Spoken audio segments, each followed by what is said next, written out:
Welcome back. You're just in time for another edition of PsychFlix. Come on in. We've got a treat for you today. Stay tuned.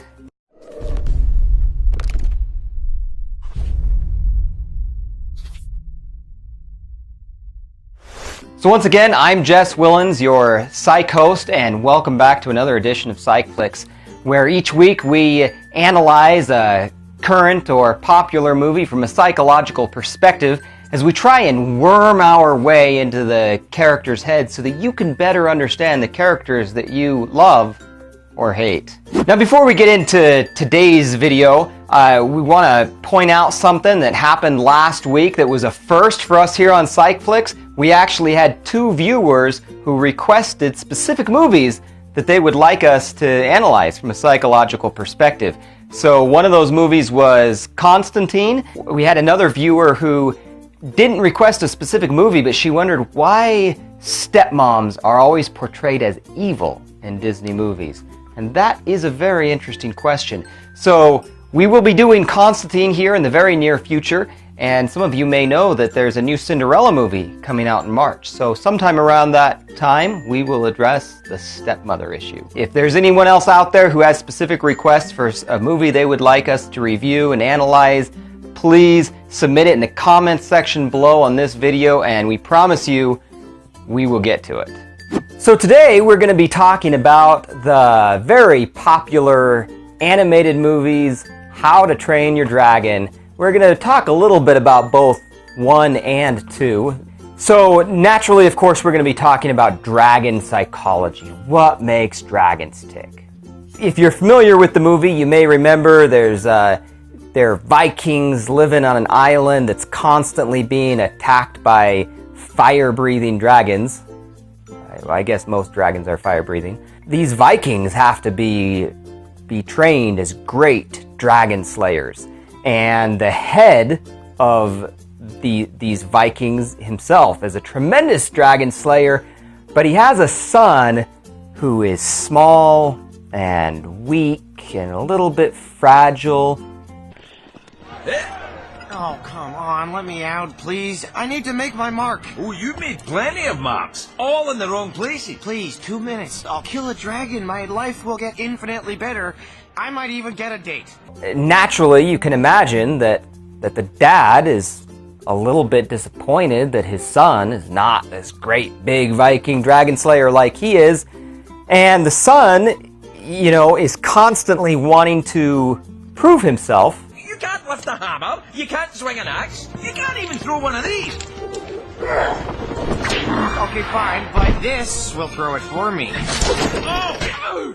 So you have here, you know, a classic case of a child being insecure with what his parents think about them. So I want to mention right here that this is extremely common, and the interactions, the very early interactions between parents and kids, that it's so vital. It affects so much of our lives, and everything that flows out of our entire lives can really be traced back to childhood. Any child who does not have a biological parent actively involved in their life, whether the mother, the father, or both, a child is going to be obsessed over that parent. But kids are also obsessed over parents who are around. And kids desperately want to please their parents. You see that with Hiccup and his relationship with his dad. And so because he can't be the great big dragon slayer that his dad is, you see him behind the scenes doing what he is good at, using his brain. And he's trying to develop contraptions and devices that can slay the dragons for him without him having to actually pick up a sword.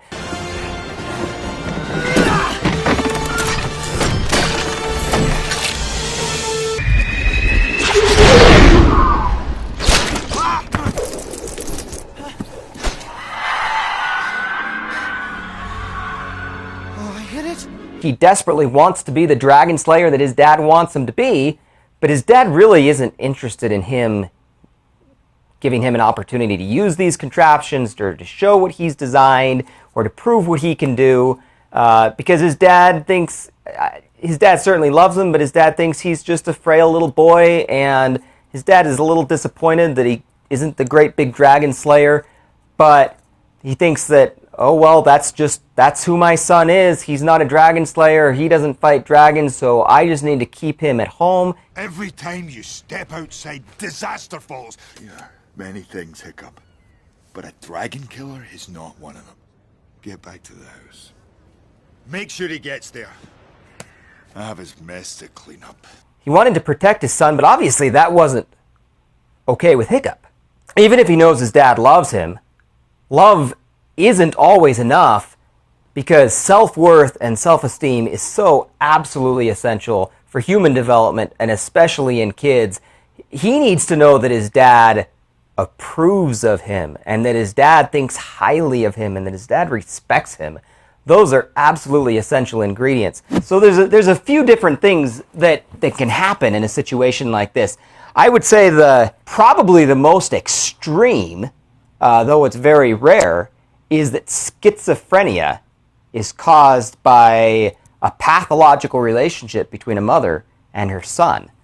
Now, it's rare because it takes very almost precise circumstances for this to happen, but it's also amazing how the percentage of schizophrenics that fit an exact scenario, and the scenario is typically a single mom, or else a mom whose husband is not around. The mom is alone, the son is an only child, and the mom is extremely harsh, demanding, and strict, but at the same time, because she has no other children and no relationship with the husband or boyfriend or anyone else, she looks to her son to meet some of her intimate needs, not sexual, but just some of those more emotionally intimate needs that we all have. And so as a result, you get this very odd, strange, weird relationship between the mother and the son, and that is almost 100% of schizophrenics come from that kind of a relationship. It's not just moms and their sons. Promiscuity among girls and women not being able to ever have really solid relationships with men comes from an unhealthy, poor relationship with their dad.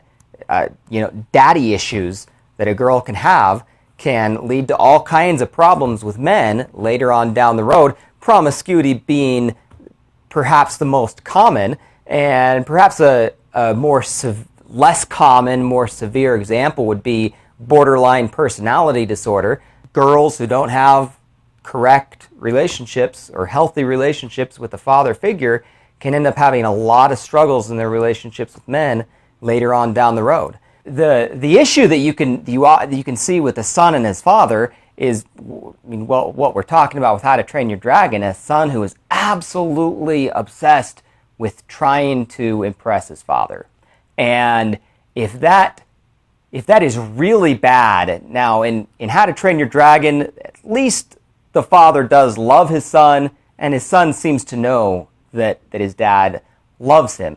That may not be enough, but in some cases where you may have a father who will only love his son if his son meets certain expectations, or you may have a father who has one son that does live up to all his expectations and the other son never does.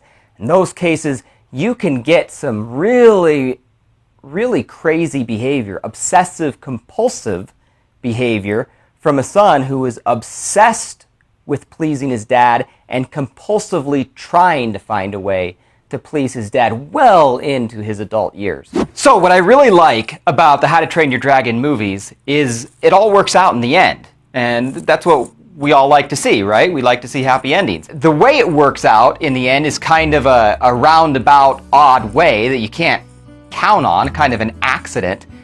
But you see his interactions with his dad throughout the movie. You get to see his dad reunite with his mom, and he gets to see that his dad still loves his mom after all these years, and I think that helps him to realize, okay, this is the kind of man my dad is. And then his dad ultimately sacrifices himself to save Toothless.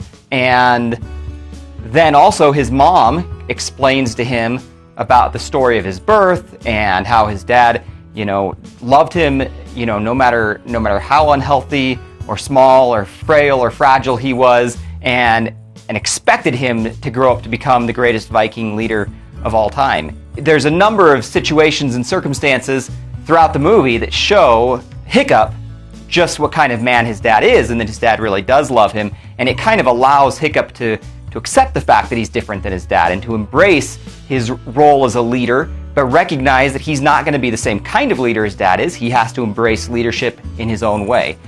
Now, in your lives at home, you can't necessarily count on all those same circumstances happening. So what I would recommend is just verbalize it to your kid. Verbalize to your kid how you feel about them.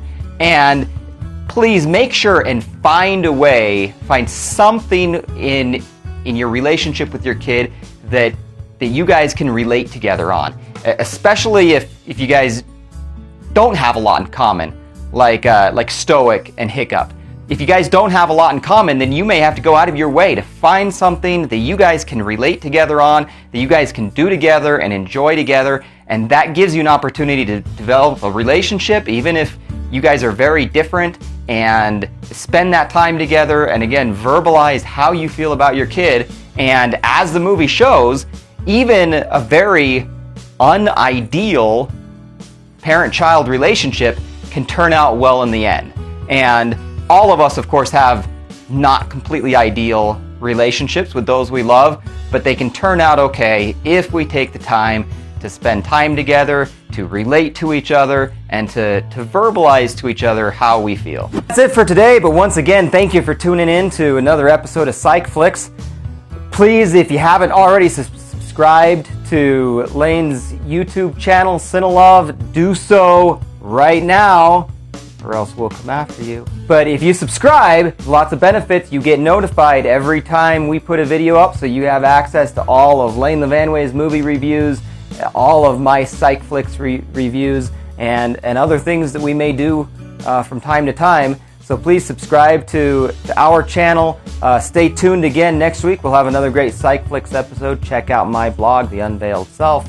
Please comment below on the comment section here on YouTube. Tell us what your favorite part of How to Train Your Dragon, either movie 1 or 2, was. Until next week, this is PsychFlix.